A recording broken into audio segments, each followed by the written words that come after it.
Hi எல்லாருக்கும் வணக்கங்க. Welcome back to my channel. இன்னைக்கு சூப்பரான ஒரு ஈவினிங் ஸ்நாக்ஸ் பார்க்க போகிறோங்க.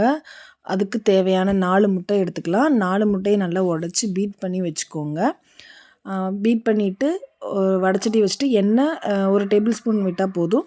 அதுக்கப்புறம் நம்ம கலக்கி வச்சுருக்க பீட் பண்ணி வச்சுருக்க முட்டையை அதில் ஊற்றிட்டு ஸ்க்ராம்பிள் பண்ணி எடுத்துக்கலாம். அதாவது ரொம்ப பொடி பொடியாக ஆகாமல் லைட்டாக 1 2 நம்ம ஸ்க்ராம்பிள் பண்ணி எடுத்துக்கலாம். தேவையான அளவு உப்பு ஆட் பண்ணிக்கோங்க. கொஞ்சம் மெதுவாக இது பண்ணணும், இல்லைன்னா ரொம்ப உடஞ்சிரும். ரெடி ஆயிடுச்சு. இந்த ஸ்க்ராம்பிள் பண்ண எக்கை நம்ம தனியாக எடுத்து வச்சுட்டு ஒரு பேனில் பட்டர் விட்டுட்டு பட்டர் மெல்ட் ஆனோடனையும் பால் நான் ஒரு 1/2 கப் ஆட் பண்ணியிருக்கேன்.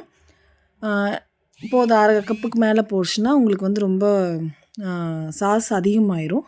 ஸோ பால் 1/2 கப் ஆட் பண்ணிவிட்டு அதை நல்லா மிக்ஸ் பண்ணி விட்டுக்கோங்க.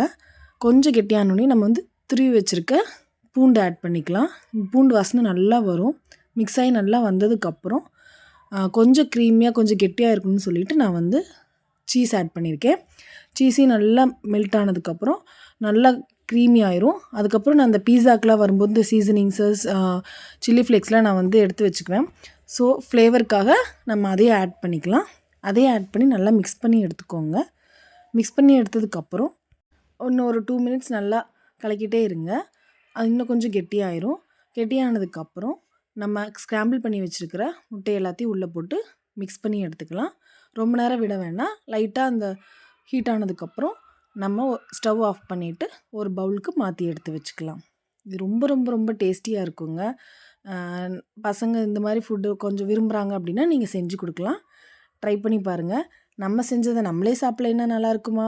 ஸோ டேஸ்ட் பண்ணி பார்த்தேங்க. ரொம்ப சூப்பராக இருந்தது. ஸோ நீங்களும் ட்ரை பண்ணி பாருங்கள். எப்படி இருந்ததுன்னு சொல்லிவிட்டு கமெண்ட்டில் சொல்லுங்கள். தேங்க்யூ ஃபார் வாட்சிங்.